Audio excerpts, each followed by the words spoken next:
Hello, and welcome to another episode of Conversations with Mental Health Professionals and Friends. I am Madeline Gordon, the owner of Co-op Virtual, which is a virtual support company for solely for mental health professionals.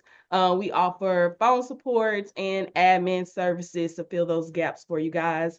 And I wanted to do this show so that we could bring on some people that can be to serve you guys and add value for the mental health field.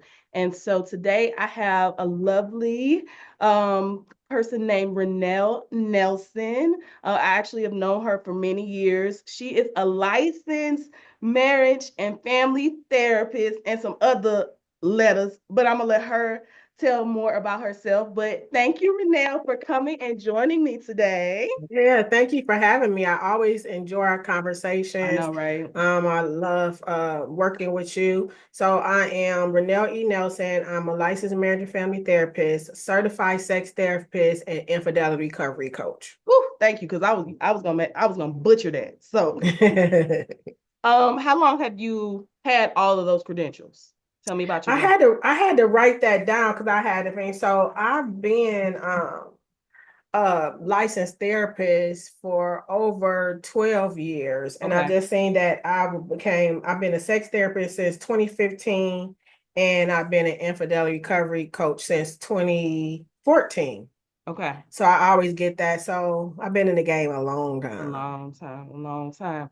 And then you own Kaleidoscope Yeah, Services. Kaleidoscope Services is just me. Kaleidoscope Services is like what they say, like with a kaleidoscope, I Mm-hmm. can't change things, but I can help you change your view.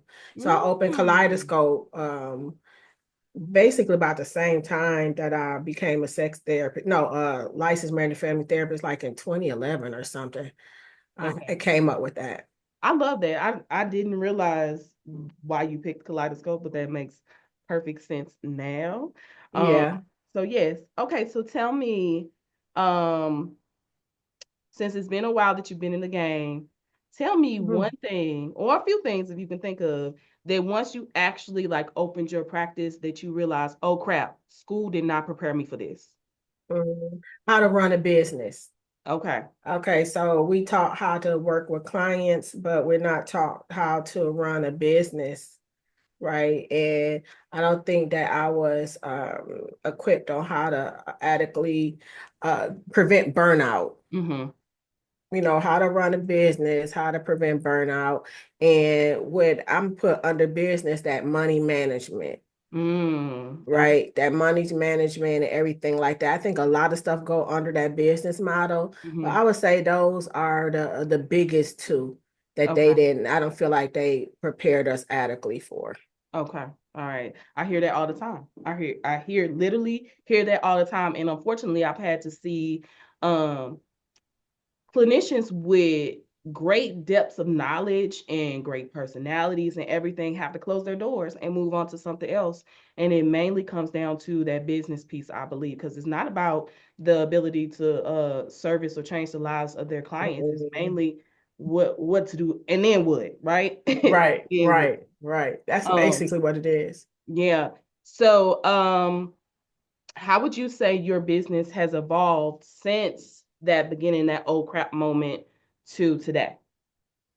I would say it still ebbs and flows. I put a lot of money into getting the structure together, but it's Mhm. still so hard because I was blindly doing it. So I Mhm. spent a lot of money until I find like, aha, I got it. Mhm. So I think that it is it could be better Mhm. because sometimes the foundation, you don't know stuff until you Until hit you. it. So Mhm. that's one thing with a practice, you constantly involved in, like it take one client or one incident to make you want to put stuff Mhm. in there or see that you need to change. So I Yeah. think right now I have my structure together.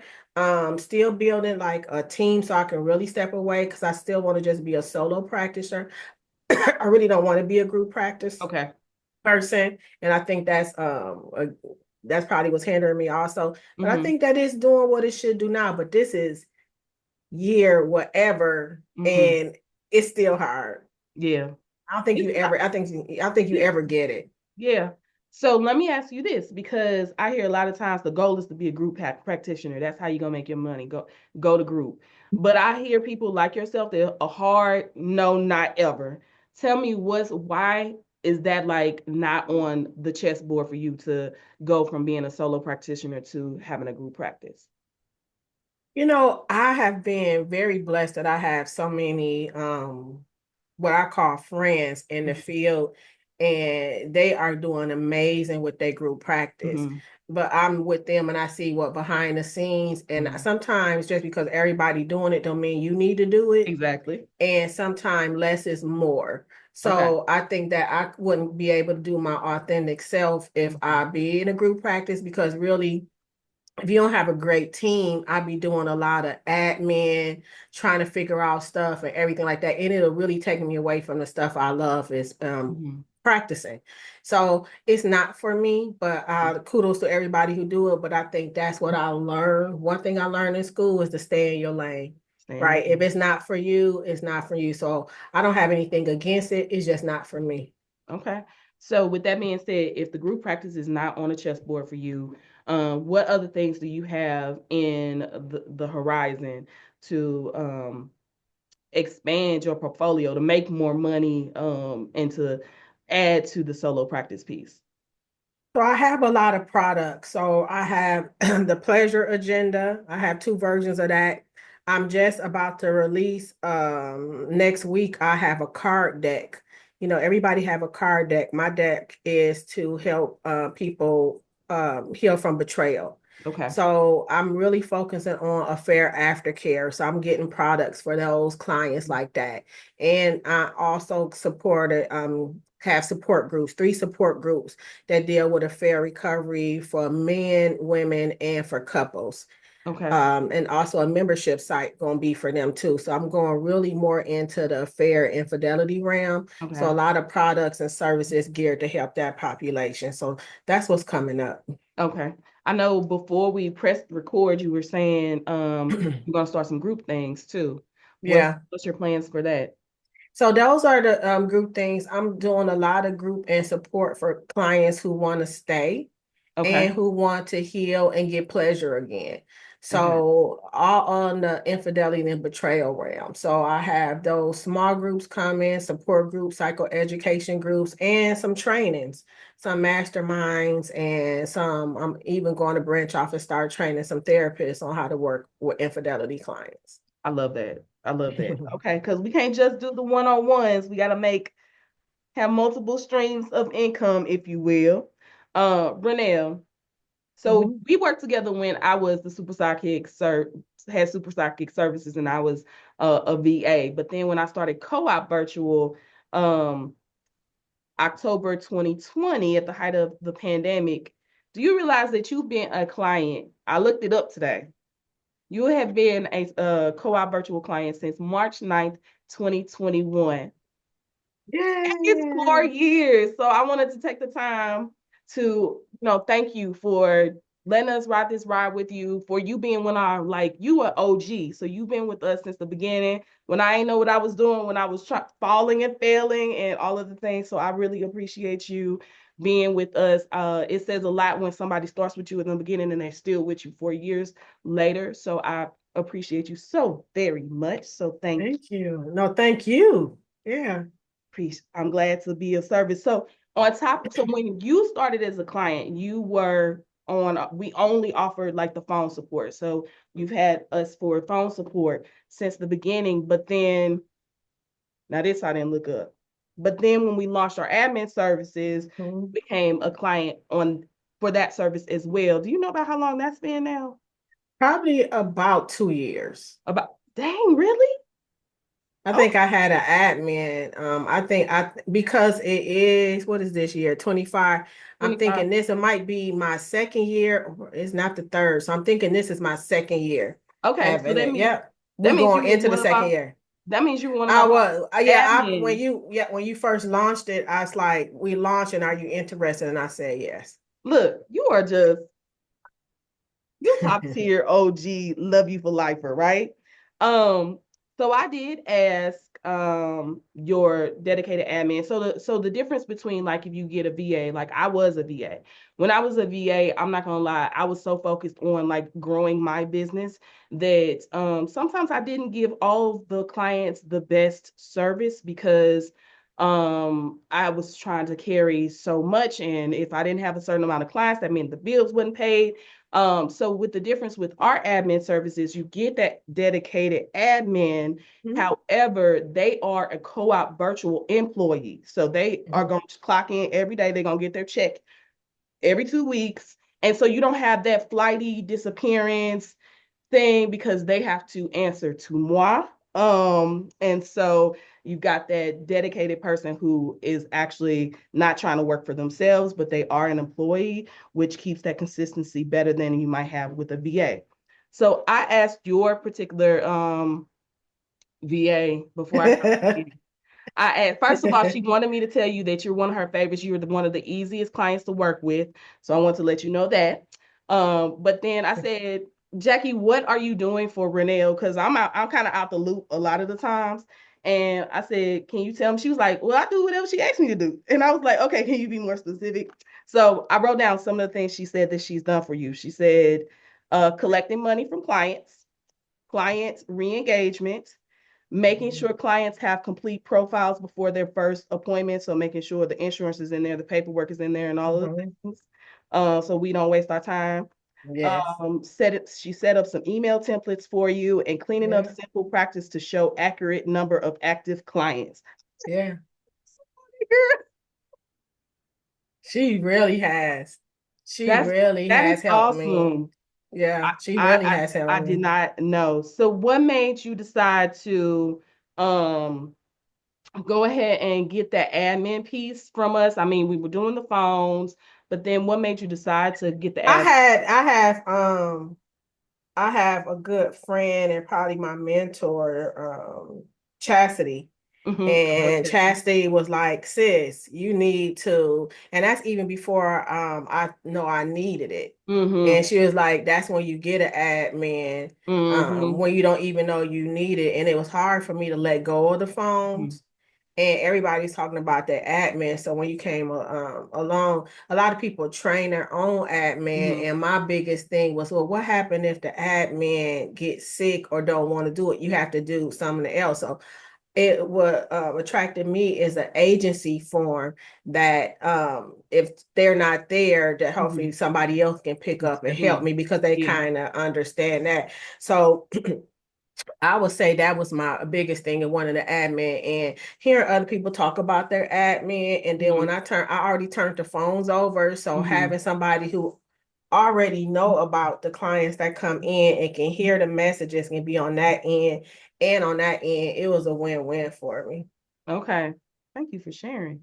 I think that I'm not gonna lie, the team always likes taking, I mean, we like all the calls, but we have a nice group of people who are sex therapists, and let me tell you, they enjoy those calls the most. I can see it because I couldn't imagine answer the phone. And your staff is always professional. I Mm-hmm. always, when they send me an email, thank them. And I like that even if they know I'm not by my email, they Mm-hmm. text me, especially when Mm-hmm. somebody being late. That's really a plus. They Okay. gave directions. One Okay. time they called in for directions or said so and so say they're late and they would text me that. So I think that we're really good. But I only can imagine. I like when I get the thing like the spam calls and they Mm-hmm. be like somebody was just breathing on the phone. I was like, yeah. Because you got to temper that everything that come in, they got to document. And Yeah. sometimes they document this, and I be, and sometimes it's like he was saying something, but he just wanted to talk. And then they just let me know. And I always reply by thank you. I'm just so Mm-hmm. sorry, and everything like that, because they kind of know what to do right now. Mm-hmm. And it's always fun. So I always show my appreciation for them just taking those calls for me. Well, you are one of the easy clients. Most of our clients, you know what, actually are pretty easy. And we, like I said, we have a great deal of clients that's been around for a while. So let's talk Yeah. about what is healing is not a prerequisite for pleasure. What does that mean? so many times that healing is seen as a reward. Mm. I mean, yeah, pleasure is seen as a Pleasure. reward. So sometimes we feel like that we don't deserve pleasure unless our bills are paid, we're in a good relationship, we at our perfect weight, we with our perfect romantic partner. Mm-hmm. We deprive ourselves till we feel like we deserve pleasure. And I just like to saying that you don't have to heal, you don't have to have the dishes washed, you Mm-hmm. don't have to be this, you don't have to be a certain size or have to be Mm-hmm. put together to get pleasure, because pleasure is a priority, and it is, part of your life. You don't have to. And it's not always in the bedroom, it's Mm-hmm. outside too, pleasurable activity. But so many times, I think the culture had got it backwards. Like when we do good, we reward ourselves with a Right. cupcake. I don't Right. do good and I'm gonna reward myself with a cupcake, Right. right? We withhold stuff till we feel or Mm. society say that it's good enough and then we reward. Well, I'm saying that sometimes we need to get an A for effort. Sometimes that pleasure may get us over the hump that we need to get into to continue. So healing is not a prerequisite for pleasure. That's good because I'm thinking about like my daughter, she's 24, and she had called me up and asked me to do something, just like hang out or something. I was like, girl, no, my money ain't where I need to be. I'm sitting in the house. Like I've always been trained that when your money ain't where you want it to be, you sit down somewhere. You don't get in no relationships. You don't like Yeah, look, I went almost 10 years without intercourse one time because I was yeah. look, that's got to take a pause. So it's interesting that you say that, like that shouldn't matter, that we Mm-mm. all deserve pleasure. Okay. Mm-mm. Yeah, especially people who going through traumatic experiences or in therapy or something like that. They feel like when I get done, I'm Mm-hmm. gonna allow myself this, and we just say no matter what, you deserve it. Mm-hmm. Hmm. You Okay. deserve it no matter what. And so that's what I try to instill with people, because I work with a lot of women who've been betrayed Yeah. or and stuff like that. And they feel like once they get healed again, that they can love again. I say you still deserve love, you still deserve pleasure while you're healing. Healing is not a prerequisite. Interesting. Okay. So you, because I'm not a therapist. So if somebody is working through something, you're not the kind of person that says, okay, we gotta, because you hear it all the time. You gotta heal first. You gotta heal first. You're not ready. You gotta annihilate. What's her name? Anyala Van Zanted before Mm, you can even think about being in a mm, relationship. But you saying that is not necessarily the case. You deserve pleasure in all points of your healing journey, or even unhealed and want to get on a journey. I think that that pleasure sometimes give you the energy and the willpower that you need to complete the journey. Mm-hmm. So I don't want people to withhold pleasure because they're not in the right space. Yeah. I think that once you get that pleasure, at least that's one thing you can control. We can't let that Mm-hmm. be controlled by others, because you can control your own pleasure. So I think that is really just demystifying that with especially women, Mm-hmm. right? Now, with you being in business and you've had this long journey, were there parts of your journey where you put your pleasure on pause because of everything you had going on trying to build your business or something like that? Or no? Yeah, I've been guilty. I've been guilty of that, withholding vacations, Mm-hmm. withholding time off, withholding a lot of things, shopping, Mm-hmm. everything like that that give me pleasure, Mm-hmm. because I wasn't where I'm supposed to be, and then I had to take my own advice Mm-hmm. and give it, and sometimes taking that my own advice, and pleasure is self-care. Mm-hmm. Pleasure can be seen as self-care and self-maintenance. So when Mm-hmm. I just add that into my daily life, it's not a reward, it's just part of my daily life. Okay. And I think I had to reframe that. So even if I don't have something, I need to take a pleasurable moment to Mm-hmm. myself, whatever it is, to give me the energy and the willpower to complete until it's done. I don't want to withhold, because you lose steam. Yeah. So you not need that Quickly. energy, Yeah. right? So I need to smile and laugh and do like stuff like that. Now the pleasure activities may vary Mm-hmm. based on stuff, but it's still pleasurable, whatever you define pleasurable to you. Okay. So I like how you said without it, you will lose steam. Mhm. What if I'm a person that's watching, even if I'm not a mental health professional, or I am, what is something tangible or something that I could do right now if I realize listening to you that, oh, I have been guilty of kind of punishing myself and putting myself on the back burner? What is something that you would tell them that they can tangibly start like today or tomorrow to start going in a direction of making sure that you include pleasure into your life? I would think the best thing is just really brain dump about what does self-care mean to you, Mm, what does pleasure mean to you, and how can you incorporate that into your daily life so it mm, becomes maintenance. mm.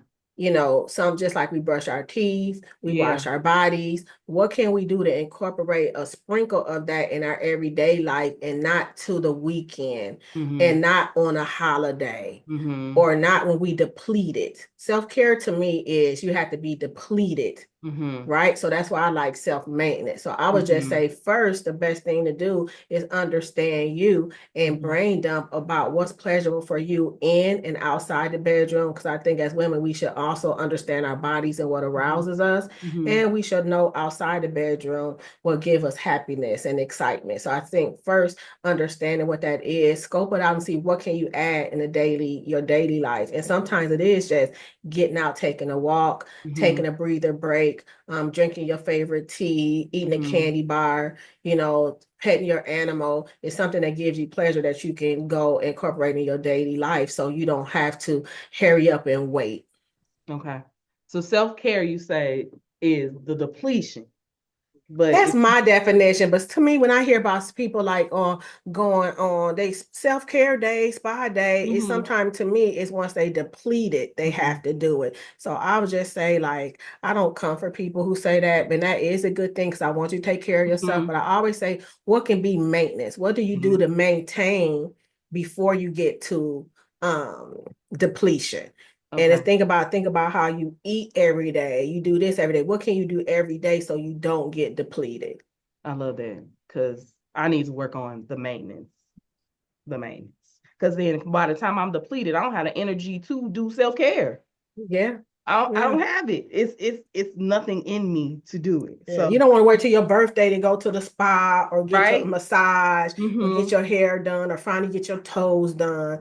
But people do that stuff yearly, and that's Yeah. okay because I know with affordability, but sometimes what can you do the most, the Mm-hmm. middle, and the least to Yeah. maintain your pleasure and your well-being and the care of you, Okay. right? Some stuff shouldn't have to wait Or to need some yearly kind events. of event. Yeah.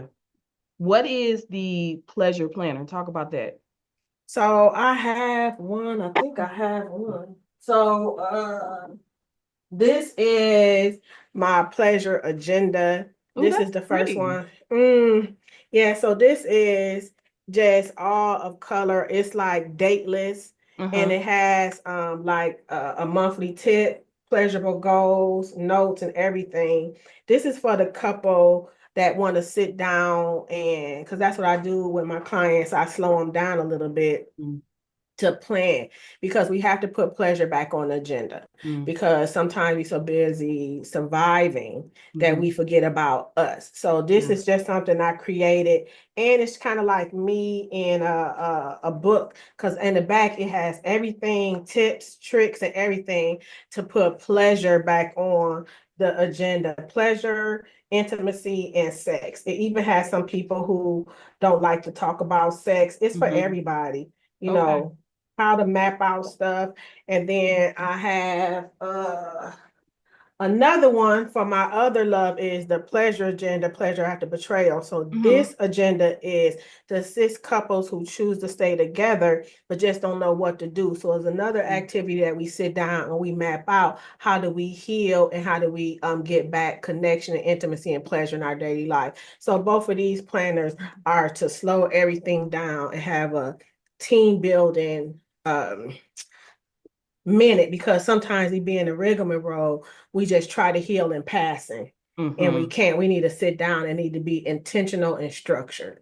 Okay. Love it. So before we go, Mhm. how do people reach out to you? How do they Okay. find you? So I'm a therapist and licensed in Arizona, Wisconsin, and that'd be the Kaleidoscope Services LLC. They can reach out. I have a Facebook page. I have a website, Kaleidoscope Services LLC.org. You have to put that because there's a lot of kaleidoscopes. Mm-hmm. On Facebook, I'm Kaleidoscope. On Instagram, I'm Noir Sex Therapist, no Okay. E in sex. And then if somebody is healing or want to continue to healing after betrayal, affair aftercare. Now, do you have something like, or have you thought of, or in the works of a planner like that for somebody that's not still in a coupled relationship, but are Yeah. trying to? Because that's the Yeah. one I need, girl. I So need. this is I got this one that's coming out. It's the pleasure self-love agenda, and it's Okay. just all about how to love yourself, heal, understand, and everything like that while you on a journey. So it's still hardcover. A lot of me are still in here. It's just more adapted to solo partnership because you're Okay. still in a partner, you're just in a partnership by Yeah. yourself. So So I'm solo partnership. So look. We're gonna talk afterwards because that's the one I need, girl. Because I'm one of them people that I'm like, I don't know if being in relationships are for me, but it's probably because I need to do the healing by myself. But we'll see. I didn't even know you had all those, and they are beautifully done. So you should be talking about those more. I know. I know. I try. I try. Mm. Okay. Well, thank you for joining me. Thank you for having me. You know, offline, this would probably be a little bit more spicier because I've been having all the questions since you're a sex therapist. But I think the goal of this is a little bit different. We have to say that for another day.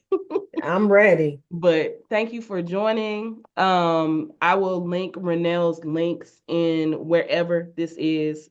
Look for it. Also, I have a free therapist office practice therapist practice audit checklist thing that's free to Oh, download so oh, that that's you can good. see what areas of your business might need some, are you good in all these areas? If so, hey, but if not, you might need to like figure out what you can do, and there will be some nice advice on what you could do to make sure that you can get all that checked off. But I appreciate you guys checking in. Renelle, I appreciate you joining me. Love you, No girl. problem. Thank you Well, for you your too. support. And we will see you guys on the next conversation with mental health professionals and friends. Bye.